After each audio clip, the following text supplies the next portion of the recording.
Yvan Mayer, bonsoir, merci d'être avec nous. Vous venez d'entendre l'inquiétude des commerçants et des chauffeurs de taxi. Que leur répondez-vous ce soir ?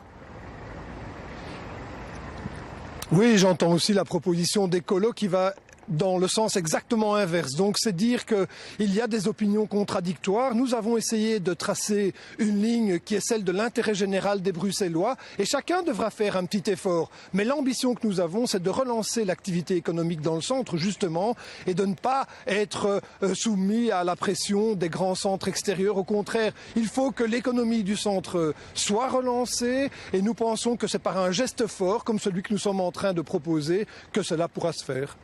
Mais pour relancer l'économie, fallait-il encore élargir cette zone piétonne ? Un boulevard, ce n'était pas suffisant selon vous ? Non, il faut vraiment un vrai geste qui fasse que le cœur historique de Bruxelles soit de nouveau attractif. Et donc faire en sorte que les Bruxellois reviennent dans leur centre-ville.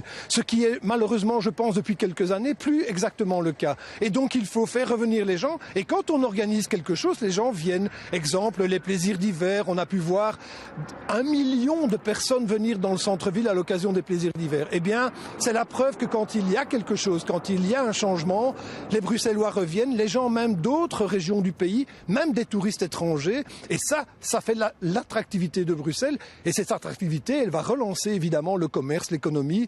Et derrière ça, l'emploi pour les Bruxellois. C'est aussi ce que nous visons, bien entendu. Les commerçants se plaignent aussi d'un manque de concertation. Yvan Mayer, allez-vous collaborer davantage avec eux et les chauffeurs de taxi ? Puis-je me permettre de dire que quand on dit les commerçants, ce n'est pas tout à fait exact. Nous avons rencontré lundi passé les commerçants et beaucoup nous ont soutenus dans notre démarche. Donc il y a effectivement les gens de City 2 qui ont des inquiétudes, mais c'est par rapport à City 2. Les autres commerçants qui sont eux actifs dans le centre-ville sont plutôt favorables à notre projet. Donc je pense qu'il ne faut pas globaliser. Il y a des gens qui sont ravis, qui sont enthousiastes pour notre projet, y compris des acteurs économiques importants comme les hôtels, comme des commerces qui sont dans le centre-ville. Et donc nous allons évidemment poursuivre la concertation avec tout le monde.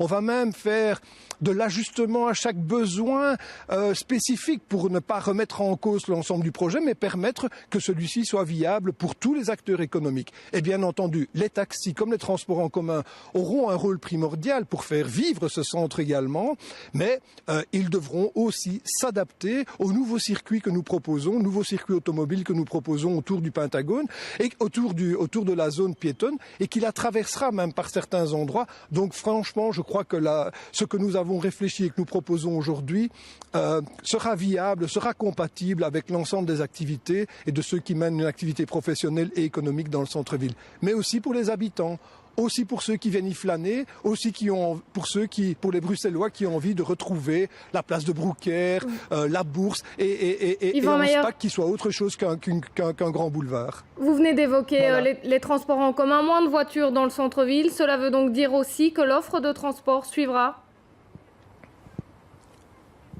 Ah oui, c'est clair. Et donc, nous avons d'ailleurs eu déjà un premier contact avec la STIP et nous sommes bien d'accord qu'il faut renforcer l'accès en transport en commun vers le centre-ville et c'est ce que nous comptons développer. La STIP a compris et je pense que des efforts vont être faits en ce sens. J'ai rencontré cet après-midi le ministre-président Rudy Verwoerd. Lui aussi soutient cette démarche et je pense qu'il y aura donc une convergence là pour faire réussir ce projet.